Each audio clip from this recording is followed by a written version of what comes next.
1 ಎಕರೆ ಇದ್ದರೆ 1 ದಿವಸದಲ್ಲಿ, 5 ಎಕರೆ ಇದ್ದರೆ 2-3 ದಿವಸದಲ್ಲಿ ಸರ್. ಈ ಥರ ಡಿಫ್ರೆಂಟ್ ನಾವು ಕೆಲಸ ಮಾಡ್ತೀವಿ ಸರ್. ಲಕ್ಷಾಂತರ ರೂಪಾಯಿ ಕೊಟ್ಟು, ಕೋಟ್ಯಾಂತರ ರೂಪಾಯಿ ಕೊಟ್ಟು ನೀವು ಜಮೀನು ತೊಗೊತೀರಾ, ಸೇಫ್ಟಿ ಮಾಡ್ತೀರಾ. ಬಟ್ ಆ ಸೇಫ್ಟಿಗೆ ಒಂದು ಮುಳ್ತಂತೆ ಮಾಡಿಸಿ ಸರ್. ನೀವು ಒಂದ್ಸತಿ ಮಾಡಿಸಿದ್ರೆ ನೀವು 10 ಜನಕ್ಕೆ ನೀವು ಹೇಳ್ತೀರಾ ಸರ್. ಇದಂತೂ ಗ್ಯಾರಂಟಿ ಸರ್. ಪ್ರಾಮಾಣಿಕವಾಗಿ ದುಡಿತಾ ಇದ್ದೀವಿ, ಪ್ರಾಮಾಣಿಕವಾಗಿ ಕೆಲಸ ಮಾಡ್ತಿದ್ದೀವಿ ಸರ್. ಸರ್ ನೋಡಿ, ನೀವು ಫೆನ್ಸಿಂಗಿಂದ ಏನು ಲಾಭ, ಏನಪ್ಪ ಇದ್ರಲ್ಲಿ ಕಾರಣ ಅಂತ ಹೇಳಿದ್ರೆ ಸುಮಾರು ಜನ ಕೇಳ್ಬೋದು ಸರ್ ಏನೈತೆ ಇದರಲ್ಲಿ ಅಂತ. ಈಗ ನಿಮಗೆ ಲೈವ್ಗೆ ತೋರಿಸ್ತೀನಿ ಬನ್ನಿ ಸರ್. ನೋಡಿ, ಇದು ಖಾಲಿ ಜಾಗ. ಇದರಲ್ಲಿ ಮಾವಿನಕಾಯಿಗಳು ಆಲ್ರೆಡಿ ಹೂಗಳು ಬಿಟ್ಟವೆ ಸರ್. ಈಗ ಬೆಳೆ ನಾಶ ಆಗ್ಬೋದು ಮೋಸ್ಟ್ಲಿ. ನೋಡಿ ಸರ್, ಈ ಜಾಗದಲ್ಲಿ ಫೆನ್ಸ್ ಆಗಿದೆ. ಒಳಗಡೆ ಒಳ್ಳೊಳ್ಳೆ ಬೆಳೆಗಳು ಬೆಳೀತವ್ರೆ ಸರ್. ಮಾವಿನ ತೋಟ ಇದೆ, ಪ್ಲಸ್ ಆಮೇಲೆ ಅದರಲ್ಲಿ ಅಡಿಕೆ ತೋಟ ಇದೆ, ತೆಂಗಿನ ತೋಟ ಇದೆ, ಪರಂಗಿ ಹಣ್ಣು ತೋಟ ಇದೆ.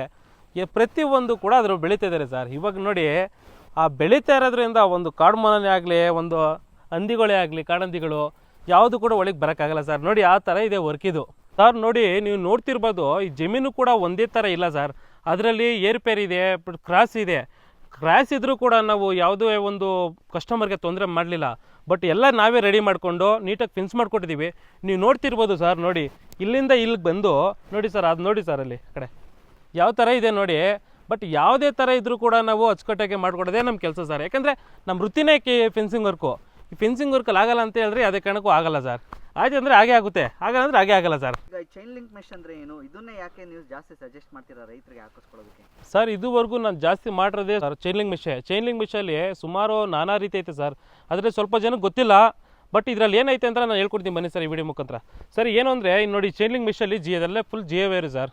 ಜಿಯೋ ವೈರು ಇರೋದ್ರಿಂದ ನಿಮಗೆ ಈ ಸೋಲಾರ್ ಲೈನ್ ಕೂಡ ಇದಕ್ಕೆ ಬಿಡ್ಬೋದು ಸರ್. 1 ಎಕರೆ ಇದ್ದರೆ 1 ದಿವಸದಲ್ಲಿ, 5 ಎಕರೆ ಇದ್ದರೆ 2-3 ದಿವಸದಲ್ಲಿ ಸರ್. ಈ ಥರ ಡಿಫ್ರೆಂಟ್ ನಾವು ಕೆಲಸ ಮಾಡ್ತೀವಿ. ಬಟ್ ನಮ್ಮ ಹತ್ರ ತುಂಬ ಜನ ಹುಡುಗರೆಲ್ಲ ಇದ್ದಾರೆ ಸರ್.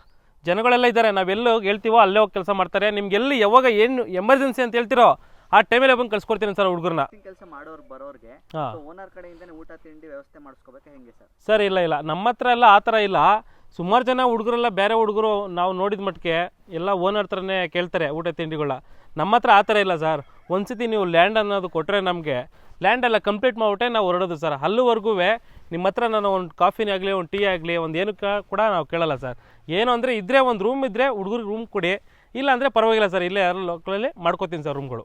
ನಾನೊಬ್ಬ ಕನ್ನಡಿಗಾಗಿ ನಮ್ಮ ಕರ್ನಾಟಕದಲ್ಲೇ ಬಿಟ್ಟು ನಾನು ತಮಿಳ್ನಾಡಲ್ಲೂ ಆಂಧ್ರದಲ್ಲೂ ಕೂಡ ಮಾಡಿದ್ದೀನಿ ಸರ್. ಅಲ್ಲೋಗಿಂತ ಹೋಗಿ ಕೆಲಸ ಮಾಡಿದ್ದೀನಿ ಅಂತ ಹೇಳಿದ್ರೆ ಯಾವ ಥರ ಹೆಸರಾಗಿರ್ಬೇಕು ಸರ್ ಅದು. ಅಲ್ಲೂ ಕೂಡ ಹೆಸರು ಮಾಡಿ ಬಂದಿರೋನೇ ಸರ್. ಪ್ರಾಮಾಣಿಕವಾಗಿ ದುಡಿತಾ ಇದ್ದೀವಿ, ಪ್ರಾಮಾಣಿಕವಾಗಿ ಕೆಲಸ ಮಾಡ್ತಿದ್ದೀವಿ ಸರ್.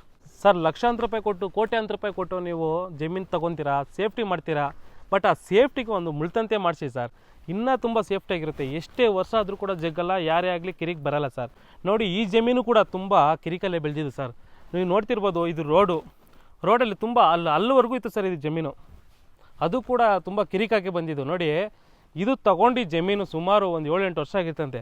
ಅವತ್ತೇ ಫೆನ್ಸಿಂಗ್ ಮಾಡಿದ್ರೆ ಚೆನ್ನಾಗಿರುತ್ತೆ ಸರ್. ಇವತ್ತು ಫೆನ್ಸಿಂಗ್ ಮಾಡಿದ್ದಕ್ಕೆ 8 ಅಡಿ 9 ಅಡಿ ಅವ್ರಿಗೆ ಬೇರೆಯವ್ರಿಗೆ ಬಿಟ್ಕೊಟ್ಟು ಇವ್ರಿಗೆ ಹಾಕಿದಂಗೆ ಆಯಿತು ಸರ್.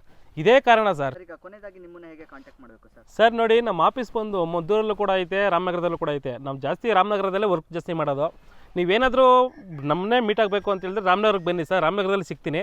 ಬಟ್ ಹೋಗ್ತಿರೋ ನಂಬರಿಗೆ ನೀವು ಕಾಲ್ ಮಾಡಿದ್ರೆ ನೀವೆಲ್ಲರೇ ಇರಲಿ ಸರ್, ಬಂದು ನಾನು ವರ್ಕ್ ಮಾಡಿಕೊಡ್ತೀನಿ ಸರ್.